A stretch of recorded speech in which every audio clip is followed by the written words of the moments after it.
So I hear you're looking for some gruesome, sick, nasty panels with the new Demon King tearing up the joint. You're in the right place. Let's take a look at the hot off the press Demon Slayer Kimetsu no Yaiba chapter 202. The last chapter ended out with Tanjiro looking to take off Giyuu's remaining arm, only to be cockblocked by Inosuke. Though when the turntables and Tanjiro's now lunging to take off Pig Boy's head, who's gonna cockblock for Inosuke? And as we open up this chapter to see the shocked faces of Zenitsu and Giyuu, we find that garnished with a healthy amount of blood splatter, Nezuko offers herself up to Tanjiro as something to chew on. And ironically, up till now you think of Tanjiro as the pure, empathetic, kind boy of the series. Though thinking back when Nezuko was transformed in chapter 1, she sure as heck didn't bite Tanjiro. And the callbacks keep coming. If you take a look at the panel after Nezuko pleads with Tanjiro to return home with her, we get this shot where Nezuko is hugging Tanjiro whilst Tanjiro stares down a wild Inosuke brandishing a sword. Super reminiscent to the first chapter in which Nezuko puts herself in between Giyuu and Tanjiro in order to protect her brother. Now, Zenitsu and Kakashi join the fray, trying to rush Tanjiro and protect Nezuko. But in an instant, he is able to push all of them bar Nezuko with an extreme force, creating a ton of distance. It isn't explicitly explained in the panels, and my headcanon reasoning is as two possibilities. One, a force push demon art ability, or more likely an instantaneous physical knockback from the giant freaking vine tentacles and spine appendage that have materialized and made Tanjiro look even more deadly, as if he needed it. And I'm here, 3 beers deep, reading this chapter thinking, how can this get any more insane? And then it does. Tanjiro summons up something between a Biju Dama from Naruto and a Sero from Bleach, and looks as if he's about to gun down these degenerates. Nezuko's quick thinking saves the day as she shoves her hand in his gob,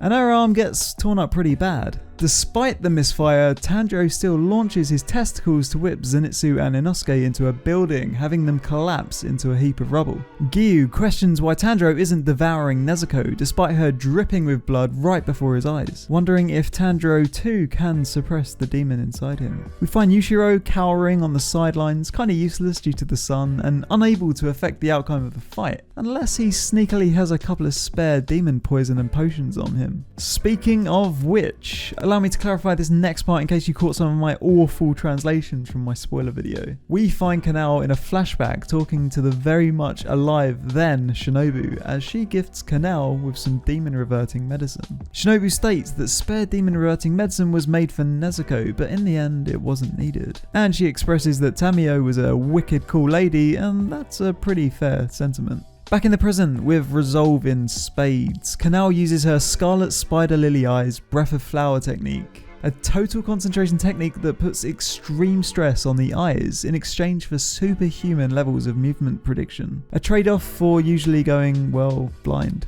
But it's do or die, and with her ocular ability activated, she rushes in, manages to inject Tanjiro, but she's hit. And if you take a look at the location of her wound, it's across her neck, and there's a lot of blood.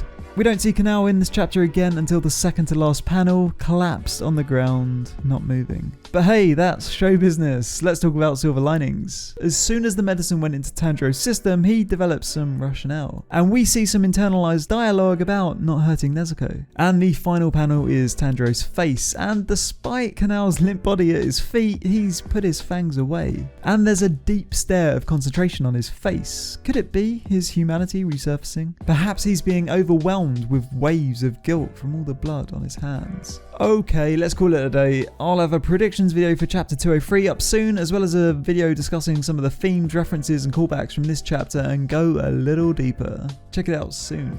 This was Anime Fried Chicken. Subscribe for more Demon Slayer videos straight to your feed. I do discussion videos on all sorts of anime and manga through the week and cover Demon Slayer on the weekends. Stick around and grab my next Demon Slayer or anime video. I'll catch you guys next time. Cheers.